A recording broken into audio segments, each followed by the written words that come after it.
गेल्या काही वर्षात, जरा थोडंसं माझं ऐकून घ्या.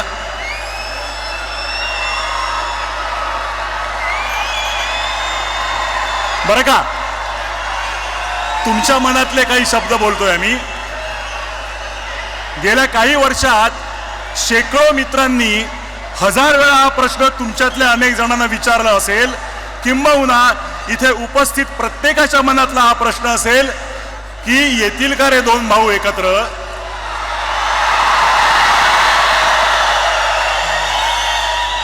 कोणी दोघांशी बोलून होईल का हो काही, पण असं दुसऱ्या तिसऱ्याने बोलून ऐकणार असतील तर ते ठाकरे कसले.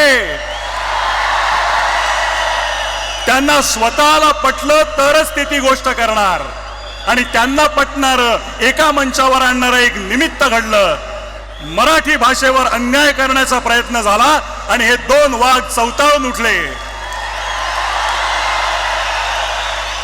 मराठी अभिजात भाषा होतीच, आहे आणि असेल, पण मागल्या दाराने तिसरी भाषा घुसवून माय मराठी संपवण्याचे डावपेच सुरू झाले. आणि ते उधळून लावण्यासाठी हे दोघे आणि इतर सर्व राजकीय पक्ष जे समोर बसलेत ते आपापसातले मतभेद विसरून सगळे एकत्र उभे ठाकरे, सगळे एकत्र उभे ठाकरे ठाकले. फक्त राजकीय पक्ष नव्हे तर अनेक सामाजिक संघटना, साहित्यिक, कलावंत, पत्रकार, शेतकरी, कामगार आणि मराठी माणूस एक झाला. सर्वांची भावना एक झाली. महाराष्ट्रावर केली सक्ती तर आम्ही दाखवू आमची शक्ती. विसरून सगळे एकत्र उभे ठाकरे, सगळे एकत्र उभे ठाकरे ठाकले.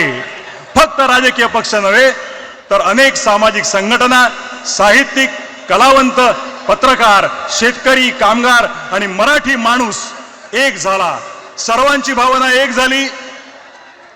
महाराष्ट्रावर केली सक्ती तर आम्ही दाखवू आमची शक्ती. आणि ही शक्ती दिसताच समस्त मराठी जनांना अन्यायकारक वाटणारा तो शासन निर्णय मागे घेण्यात आला. सर्वांबरोबर तुम्हा दोघांचंही हार्दिक अभिनंदन. मी आता माननीय राजसाहेब, आपण बऱ्याच वेळा हे बोलला आहात की भाषा मारली की संस्कृती संपवता येते, स्वातंत्र्य संपवता येतं. आपली मराठी संस्कृती जपण्यासाठी ती जाणून घेणं गरजेचं आहे. वाचन संस्कृती वाढणं, उत्तम संगीत, नाटक, चित्रपट होणं, मराठी ही व्यवहाराची आणि रोजच्या जगण्याची भाषा होणं असं तुम्ही मानता. परवाच तुम्ही बोलताना म्हणालात की बाकी काहीही चालेल पण मराठीच्या बाबतीत तडजोड नाही.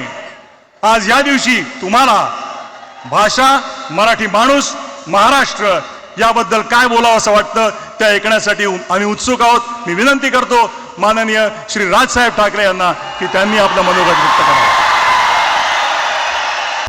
आता isakal.com आहे देशातील नंबर 1 ची मराठी न्यूज वेबसाईट. प्रत्येक अपडेटसाठी isakal.com ला नक्की भेट द्या.